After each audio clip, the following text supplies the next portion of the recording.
Hello dear, welcome to the solution hub. My name is Sunil Singh. आज हम लोग देखेंगे फ्रिक्शन।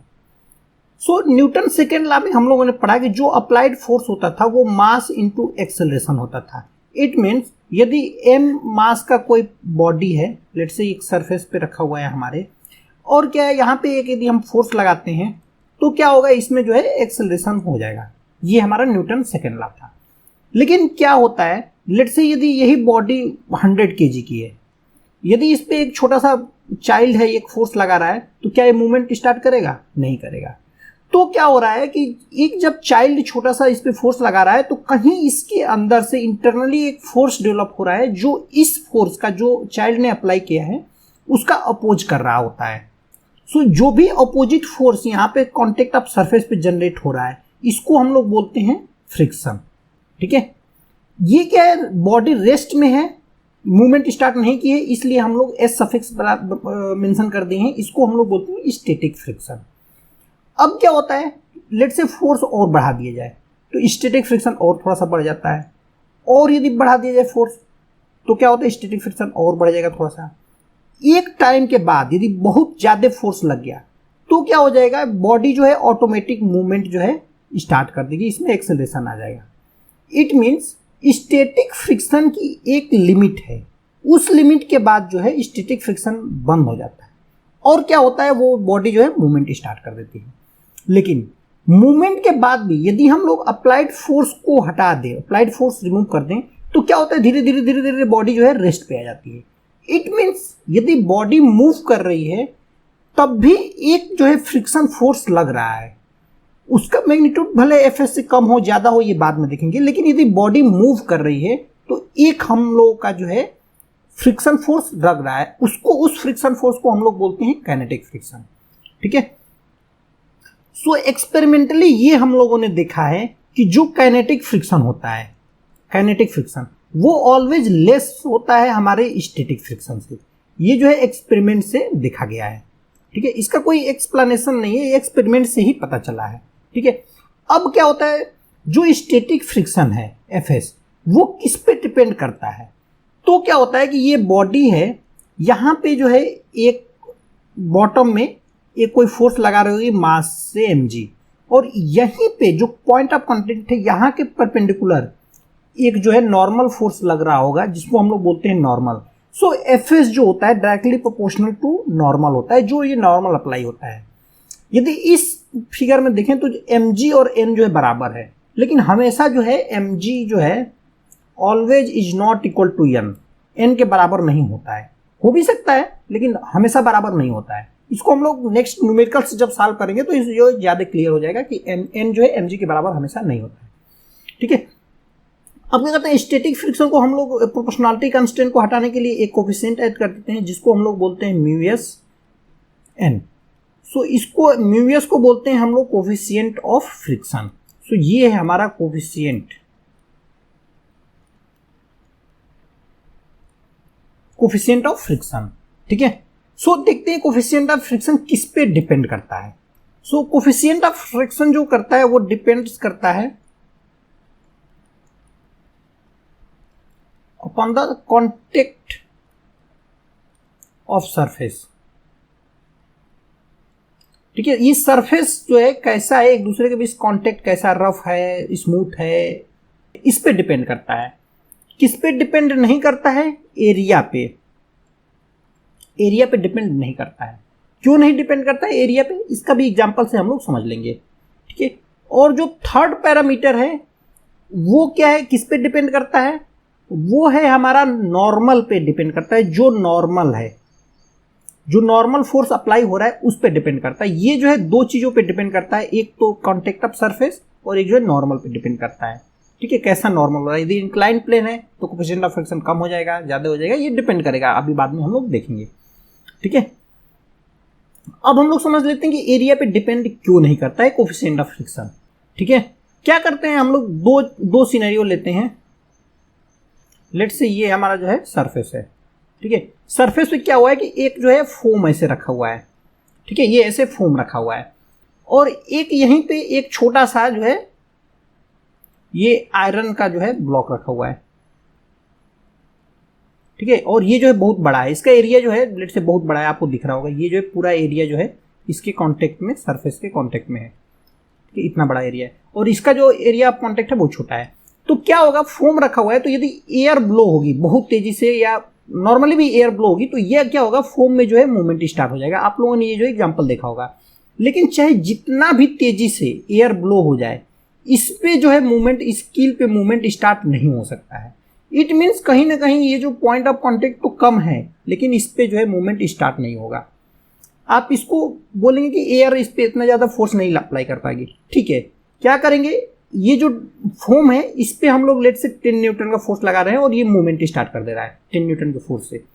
तो क्या करेंगे, यदि 10 न्यूटन का फोर्स इस पे भी अप्लाई करें तो ये मूवमेंट स्टार्ट करेगा? नहीं करेगा, क्योंकि एरिया ऑफ कांटेक्ट कम है, इस पे डेंसिटी ज़्यादा है, डेंसिटी इसकी ज़्यादा है, वेट ज़्यादा होगा, वेट ज़्यादा होने की वजह से ये मूवमेंट स्टार्ट नहीं करेगा।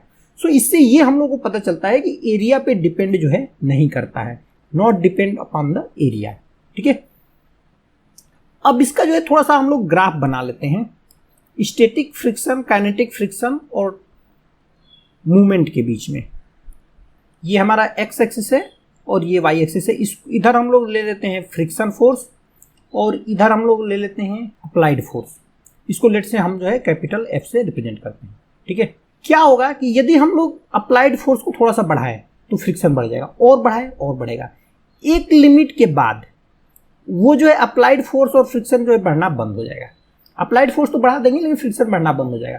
उसके बाद क्या होगा कि थोड़ा सा डाउन होगा फ्रिक्शन फोर्स और जो है इसमें जो है मूवमेंट स्टार्ट हो जाएगा,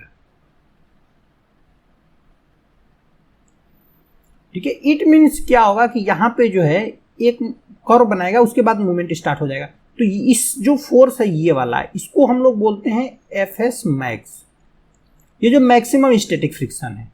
और यहाँ पे क्या होगा, ये जो है रेस्ट में बॉडी रहेगी और यहाँ पे क्या होगा, मोशन स्टार्ट हो जाएगा। ये जो वैल्यू है इसको बोलते हैं हम लोग एफ के। इट मीन्स जो एफ एस है ऑलवेज लेस देन एफ के होता है, ठीक है। और एफ एस क्या होता है, एफ एस मैक्स वो क्या होता है, म्यू एस इंटू एन, ठीक है। और एफ एस यहाँ से इस फिगर से हम लोग देख सकते हैं कि एफ एस जो है ये सब है एफ एस, ये एफ एस है, यहाँ पे है, यहाँ पे एफ एस है, तो एफ एस मैक्स से छोटा ही होगा एफ एस। तो एफ एस जो होगा आइदर लेस देन और equal to mu S into N, ये जो है होगा, ठीक है।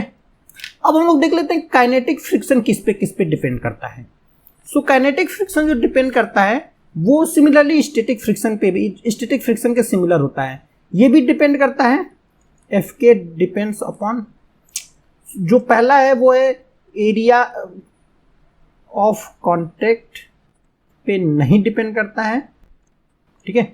दूसरा है वो है हमारा टाइप ऑफ सरफेस, उस पे जो है हमारा डिपेंड करता है।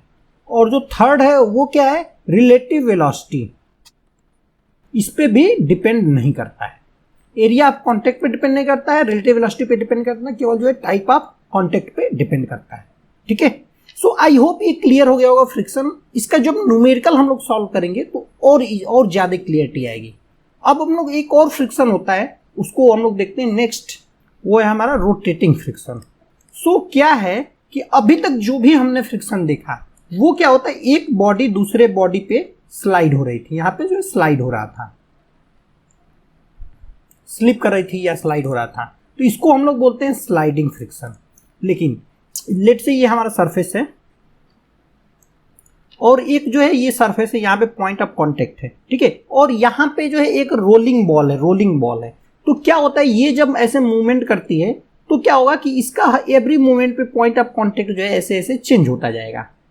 इट मीन्स कहीं ना कहीं यहाँ पे स्लाइडिंग फ्रिक्शन तो हो ही नहीं रहा है, तो यहाँ पे क्या होना चाहिए, फ्रिक्शन जीरो होना चाहिए बाय द रूल, क्योंकि इस एक दूसरे के ऊपर स्लिप नहीं कर रही है, यहाँ पे तो मूवमेंट हो जा रहा है, रिलेटिव मोशन हो ही नहीं रहा है। तो क्या होना चाहिए, हमारा जो है फ्रिक्शन जीरो होना चाहिए। जीरो मतलब इट मीन्स कि यदि हम एक कोई रोलिंग है, इसको बॉल को यदि हम धक्का दे दें तो ये कभी रुकना ही नहीं चाहिए, लेकिन ऐसा एक्चुअल लाइफ में होता नहीं है। क्या होता है कि कुछ देर बाद जाकर के ये बॉल ऑटोमेटिक रुक जाएगी।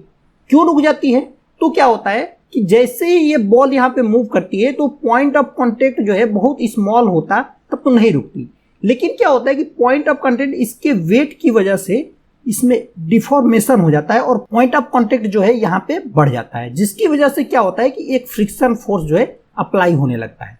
वो फ्रिक्शन फोर्स को हम लोग बोलते हैं रोलिंग फ्रिक्शन। वो किसके डायरेक्टली प्रोपोर्शनल होता है? तो जो इस पर रिएक्शन अप्लाई हो रहा है आर, इसके परपेंडिकुलर रिएक्शन अप्लाई होगा, उस पे डिपेंड करता है। और दूसरी जो क्वांटिटी है, इससे क्या होता है कि एरिया ऑफ द, ये जो रेडियस है, रेडियस ऑफ द सिलेंडर है, उस पे डिपेंड करता है। उसकी क्या होता है? इनवर्सली प्रोपोर्शनल होता है। Greater the radius smaller the friction, smaller the radius greater the friction. इसलिए आप लोगों ने देखा होगा जो ट्रैक्टर डिजाइन होता है, ट्रैक्टर, उसका पहला टायर छोटा और पिछला टायर बड़ा होता है, ऐसे बनाया जाता है ट्रैक्टर। क्यों बनाया जाता है? क्योंकि यहाँ पे जो है फ्रिक्शन फोर्स जो है कम लगे और इजिली जो है जो फील्ड वगैरह है, खेत वगैरह है, वहां पे मूव कर पाए ट्रैक्टर। जबकि कार वगैरह का टायर क्या बनाया जाता है? इक्वल बनाया जाता है दोनों टायर, क्योंकि क्या होता है, इसको जो है फील्ड्स में, खेत में मूव नहीं करना होता है कार को, इसलिए क्या होता है कार को जो है ऐसा बनाया जाता है। जबकि ट्रैक्टर का पिछला पहिया बड़ा और आगे वाला पहिया छोटा बनाया जाता है, ताकि यहाँ पे जो है फ्रिक्शन कम लग सके और इजिली ट्रैक्टर जो है खेत में भी मूव सके। जबकि रोड पे क्या होता है, रोड ऑलरेडी बहुत प्लेन होती है, वहां पे फ्रिक्शन जो है कम रखा जाता है। तो कार के लिए दोनों पहिए जो है बराबर बनाए जाते हैं। ठीक है, सो यहां से हम लोग ये कंक्लूजन लिखना है कि एफ आर जो है वो directly proportional to capital R reaction force to the radius, ये होगा। यहाँ से क्या होता है, प्रोपोर्शनलिटी को हम लोग प्रोपोर्शनलिटी को इक्वलिटी में बदलते हैं तो एक कांस्टेंट हमारा आ जाता है जिसको हम लोग बोलते हैं म्यू आर। ये क्या होगा? रिलेटिव टू द, ये जो है स्मॉल आर, ये हमारा जो है हो जाता है रिलेटिव रोटेटिंग फ्रिक्शन का फार्मूला। ये क्या है? आर क्या है? ये जो रेडियस ऑफ द सिलेंडर है, और ये क्या है? नॉर्मल रिएक्शन है। ठीक है, greater the normal reaction greater the friction force, greater the radius smaller the friction force. So ये हमारा जो है रोटेटिंग फ्रिक्शन होता है। रोटेटिंग फ्रिक्शन सिमिलर होता है, सिमिलर वे में काम करता है। ये भी एरिया ऑफ कांटेक्ट पे ही डिपेंड करता है, कितना ज्यादा एरिया कांटेक्ट रहेगा तो ज्यादा फ्रिक्शन हो जाएगा। सो आई होप गाइज ये क्लियर हो गया होगा फ्रिक्शन। इसमें दो फ्रिक्शन हम लोगों ने कवर किया, sliding friction and rotative friction. इसके रिलेटेड न्यूमेरिकल हम लोग नेक्स्ट लेक्चर में सॉल्व करेंगे। इससे पहले एक हम लोग और चैप्टर, एक और टॉपिक देखेंगे, सर्कुलर मोशन। उसके बाद जो ये चैप्टर खत्म हो जाएगा और हम लोग न्यूमेरिकल्स पे मूव करेंगे। So thanks dear, thanks for watching videos. Please like, subscribe and comment.